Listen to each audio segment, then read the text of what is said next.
안녕하세요. 협착증과 관절염 TV의 손영훈 한의사입니다. 자, 오늘은 많은 분들이 궁금해하시는 주제를 설명해 드리겠습니다. 허리협착증, 과연 수술 없이 해결 가능할까? 이 내용에는 두 가지가 있는데요. 첫 번째는 허리협착증 과연 수술 없이 해결이 가능하냐? 두 번째는 만약 가능하다면 어떤 방법으로 어떻게 해야지 해결 가능하냐? 이 두 가지를 자세하게 설명해 드리도록 하겠습니다. 자, 허리협착증 환자분들 왜 수술을 받으시죠? 척추 수술은 마비가 오거나 대소변에 문제가 오거나 6개월 동안 치료를 받았는데 아무 차도가 없어요. 그래서 일상생활이 안 돼. 이럴 경우에 받으라고 했어요. 하지만 많은 분들이 수술을 받는 이유는 왜 받아요?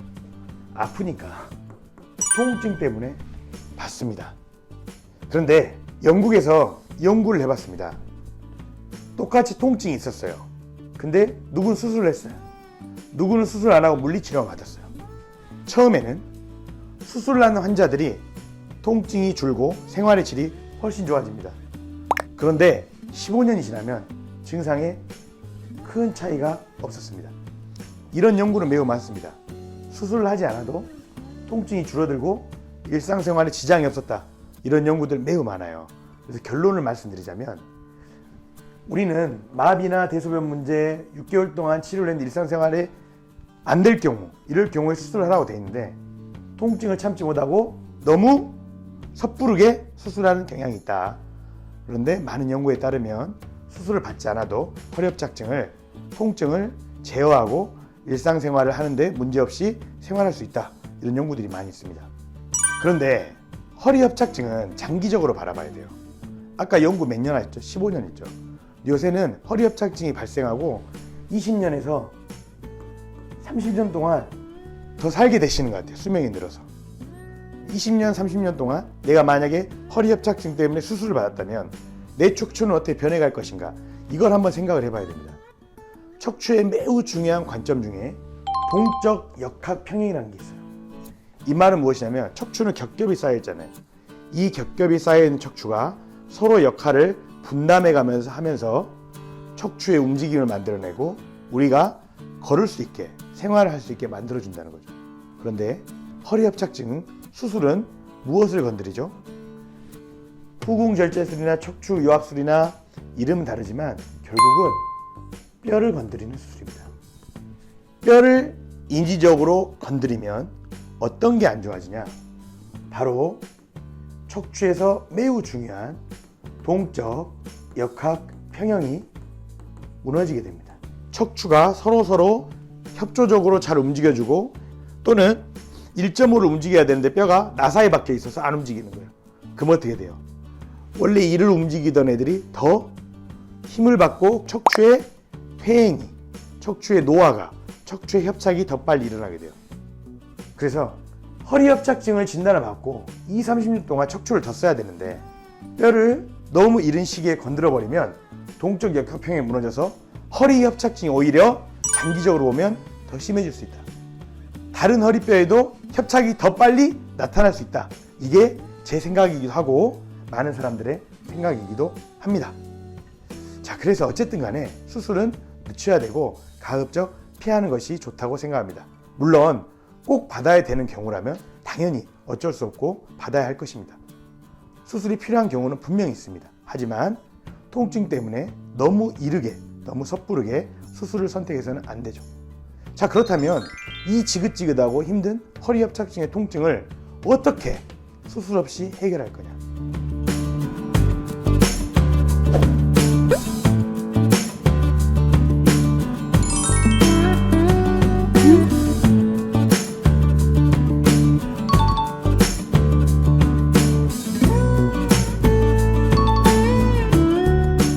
해결해야 될 문제 하나는 방금 말씀드렸듯이 이 통증을 어떻게 해결하는가.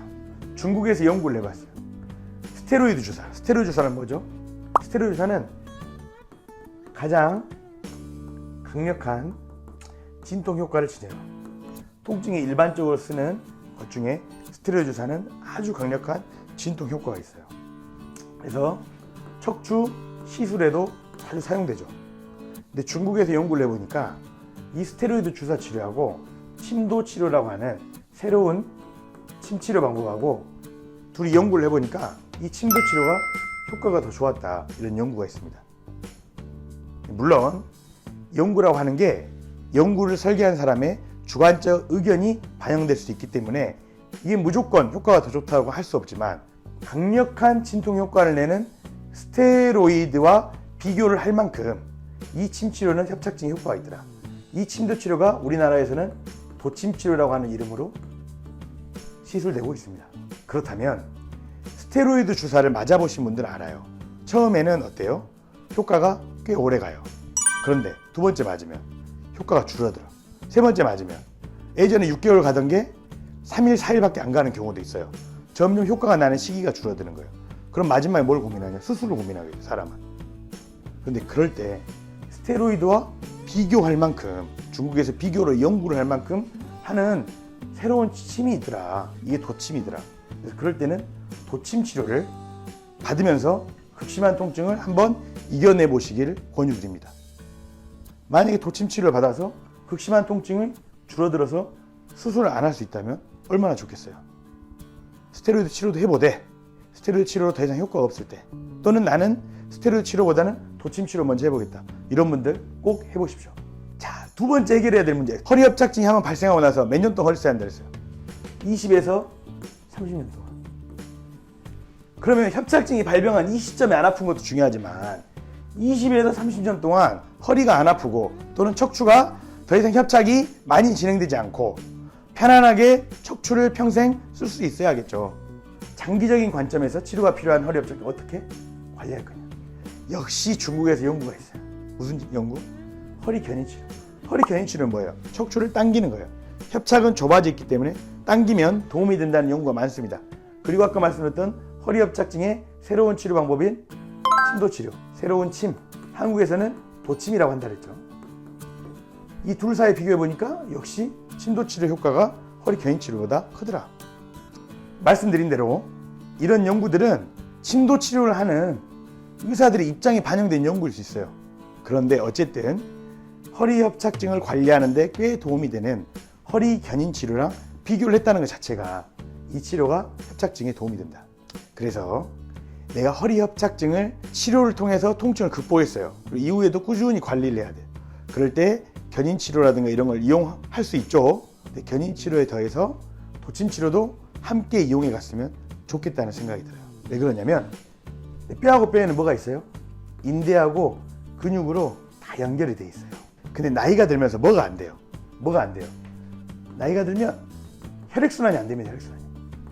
자, 혈액이 이런 인대하고 근육이 안 오면 인대하고 근육은 말랑말랑할까요? 딱딱해질까요? 인대와 근육은 딱딱해지게 됩니다. 이것을 유착이라고 합니다. 자, 딱딱해진 인대와 근육은 척추뼈를 더 잡아당기기 시작합니다. 그러면 당연히 내부의 압력이 높아지고 협착이 심해지겠죠. 견인 치료는 뭐예요? 이 뼈들을 늘리기 위한 거예요. 그러면 그냥 늘리는 거하고 이 굳어있는, 유착되어 있는 인대와 근육을 침으로 풀어놓고 늘리는 거하고 어떤 게 효과가 좋겠어요? 그냥 상식적으로 생각해봐도 이건 답이 나오는 겁니다. 그래서 새로운 침인 도침 치료를 협착증 관리에 이용해 보는 것을 추천드립니다. 마지막으로 허리 협착증 환자분들께 드리고 싶은 말씀 몇 가지만 설명해 드리겠습니다. 허리 협착증이 늘어나고 있습니다. 앞으로 더 늘어날 겁니다. 그럼 도대체 이 허리 협착증을 어떻게 현명하게 해결해 가고 관리해 갈 것이냐? 우선 허리 협착증. 자, 허리 협착증이 병입니까? 협착된 허리가 병일까요? 자, 왜 허리가 협착됐을까요? 나이가 들면서 뼈가 약해지고 몸을 지탱하기 어려우니까 척추 내부라도 인대들이라든가 내부에 있는 조직들이 두꺼워져서 뼈를 지탱해 주기 위해서 협착이 된 겁니다. 이 뼈만으로 지탱이 돼야 되는데 뼈가 불안정해지니까 이 안에 조직들이 어때요? 두꺼워지면서 뼈를 더 받쳐주는 거죠. 근데 이걸 무조건 병으로 보고 튼튼해지기 위해서 받쳐주고 있는데 얘들을 병으로 보고 잘라내버려. 이게 수술이에요. 그래서 어쩔 수 없는 경우는 해야 되지만 장기적인 관점에서는 수술을 하는 건 오히려 척추가 불안정해질 수 있다, 이런 생각이 들고요. 두 번째는 제가 경험해 보니까 이렇게 협착이 돼 있어요. 협착이 돼 있어도 뭐가 잘 돼? 혈액순환이 잘 되는 사람들은 증상 정도가 덜 하더라는 거예요. 허리협착증 환자분들은 많이 경험해 봤을 거예요. 전날 잠을 잘 잤날, 다음날 어때요? 증상이 덜해요. 매일매일 증상이 똑같은가요? 그렇지 않아요. 컨디션에 따라 증상이 달라지는 것을 분명히 경험하셨을 겁니다. 그 이유는 뭐냐? 잠을 잘 자고 컨디션이 좋아서 허리와 다리로 혈액순환이 잘 되는 날은 증상이 덜해지게 되어 있습니다. 허리와 다리로 혈액순환을 시키는데 가장 좋은 방법이 뭐냐? 제가 봤을 때는 맨발 걷기입니다. 만약에 이것보다 더 좋은 방법이 있으면 댓글을 달아주세요. 저도 공부하고 싶습니다. 맨발 걷기는 매우 좋은 방법이에요. 자, 세 번째로 드리고 싶은 말씀은 허리협착증은 병원에만 의존해서는 안 돼요. 병원에서 하는 치료 매우 복잡한 것 같지만 사실 그렇게 많지 않습니다. 제가 봤을 때는 앞으로도 폭발적으로 많이 늘어난다? 연구되기 되게 힘든 거예요. 왜냐하면 허리협착증은 뭐하고 관련있어요? 노화. 우리가 하나님이 아닌 이상이야 병원에서 노화를 막을 수 있어요? 완전히 막을 수 있습니다. 늦출 수는 있죠. 완전히 못 막아요. 네, 허리협착증은 나이가 들면서 누구에나 나타나는 노화와 주름살 같은 거예요. 척추에 주름살 같은 거예요.